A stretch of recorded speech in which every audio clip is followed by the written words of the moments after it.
Hi, I'm your host Vasco Duarte. Welcome to the Scrum Master Toolbox podcast, where we share tips and tricks from Scrum Masters around the world. Every day, we bring you inspiring answers to important questions that all Scrum Masters face day after day.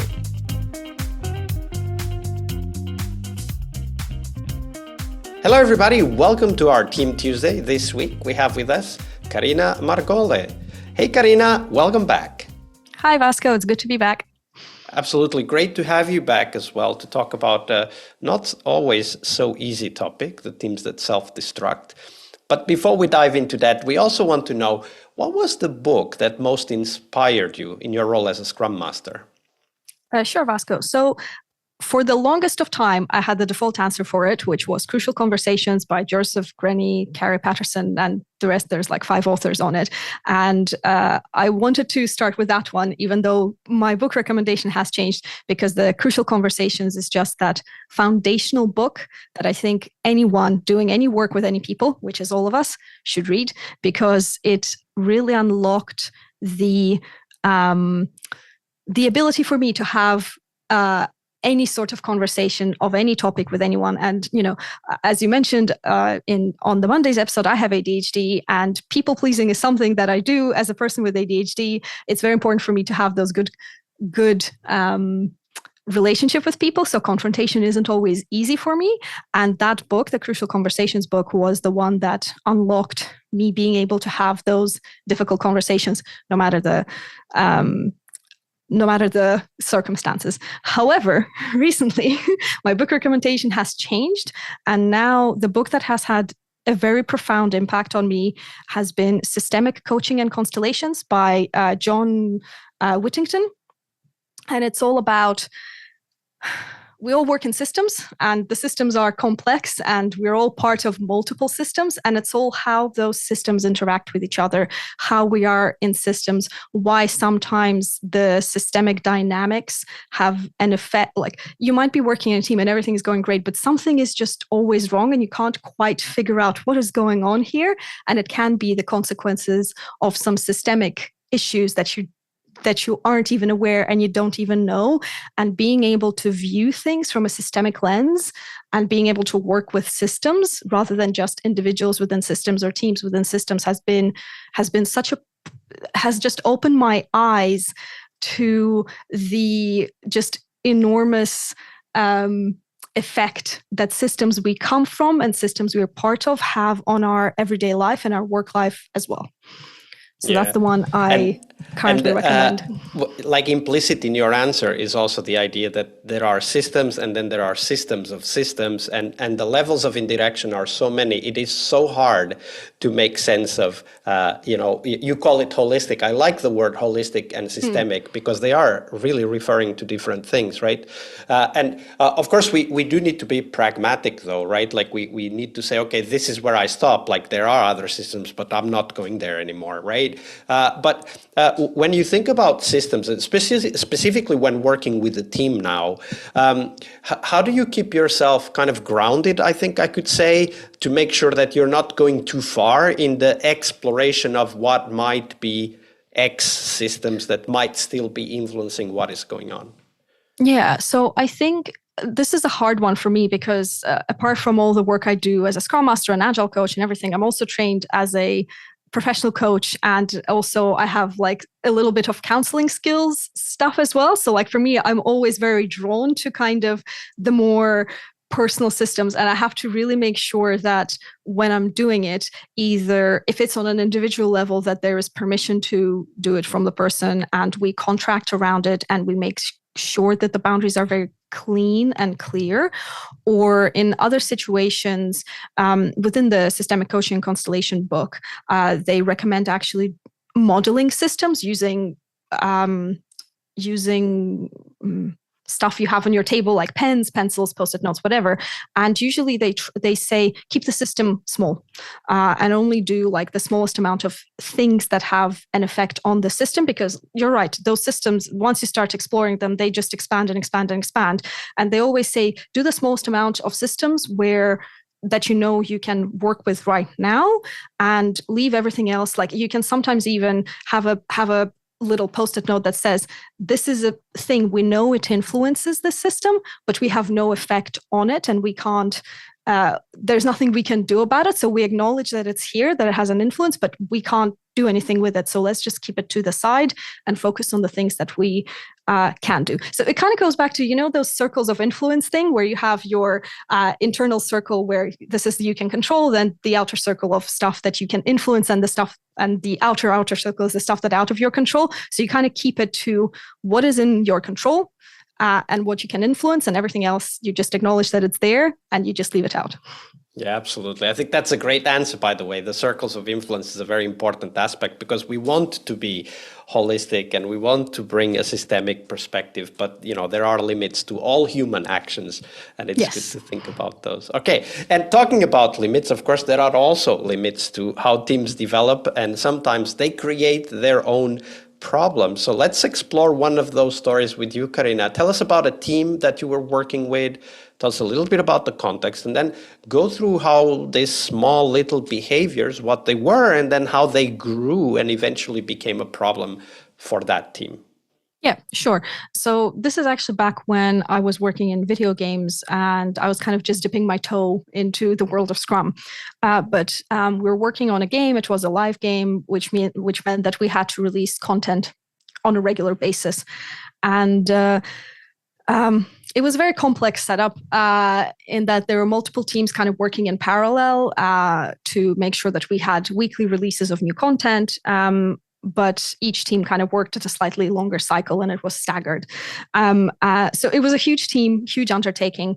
And unfortunately, kind of the big issue for this team was that all of them took sprinting as a sprint thing, and they took it literally. Everyone was sprinting all the time. There was no breaks. There was no that sort of up and down. There was no cycle of relaxation. It was always just constantly at 100%. And it was at 100% focused on releasing the next release. And while that was good to begin with, unfortunately, it meant that it was kind of tunnel vision, and the team completely ignored technical debt, people debt, like, burnout and things like that. And eventually, that team kind of got buried down in technical debt. Issues started cropping up. There were more and more hot fixes after every release, because there were bugs and things. We couldn't test everything as well as we should. And kind of that sort of focus is good, but sometimes you kind of need to go above and actually take a breath and have a look at what the landscape is, to make sure you're not kind of walking straight into a mountain or straight off the edge of a cliff. And so that was kind of like that double-edged sort of we're focused on what we need to do, but there was no one absolutely looking up higher. And then at the end, it just ended up being the team was burnt out. Tech debt was piling up. Release cycles were becoming longer and longer. And in the end, we kind of had to do kind of a drastic almost, let's stop. We created a different team that actually focused on technical debt. Wasn't that great? Wasn't the best solution, but that was the best what we could do at that point. And the teams kind of continued to cycle through that sort of cycle. And there's a lot of people who left. I don't think we really solved that issue, unfortunately, because it was just no one had the the desire to solve it, or the mandate to solve it, or the power to solve it in a good way. So we ended up just trying to survive. We bonded a lot as that team on the grounds of the shared trauma that we experienced. Didn't end very well, but I think we all learned our lessons on the importance of not just sprinting, and actually taking a step back and looking at the long term, and how you're going to make sure that it's the sustainable pace of it wasn't there, and learning to recognize when the pace you're working at is not sustainable and what to do about it. I think that for me was the biggest learning, and for a lot of people who were involved in that project. It was a tough one. That I'm sure. And it sounds like it was a really difficult also people issue, right? Like, because of course people start looking at themselves as failures. That's a big problem because that leads to burnout almost immediately.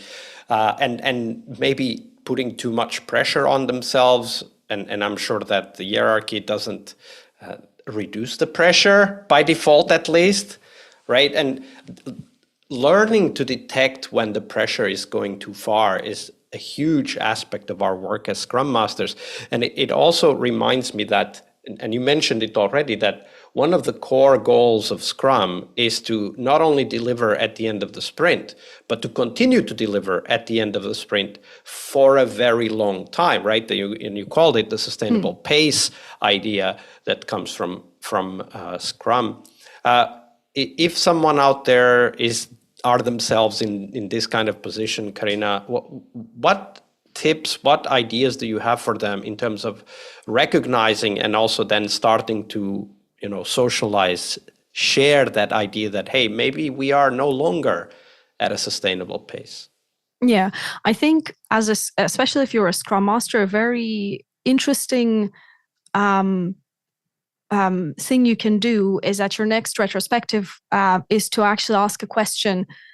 If we were to do what we do for the next 6 months, would we be able to continue it? And actually have a retrospective just on that theme and figure out, because like oftentimes people don't kind of question it. They're always like, just the next sprint, just the next planning session, just the next release, whatever. And they never kind of stay back and say, oh, if we were to do this for the next 6 months, for next year, could we actually do it? Like that, and then have this and have kind of like an investigation on, okay, if we continued the way we do this, what would we see problem-wise in the next 6 months if we continue to do it that way? And that's when usually you start getting things like technical debt or like architectural decisions that have been delayed and things like that, and then you also start getting to the issue of the burnout and people saying, actually no, we are tired, we're not going to be able to do this for the next 6 months, and things like that. And actually have that, and that's a very, very direct way. If you have that trust in the team, if you have that relationship with the team when you can ask that question,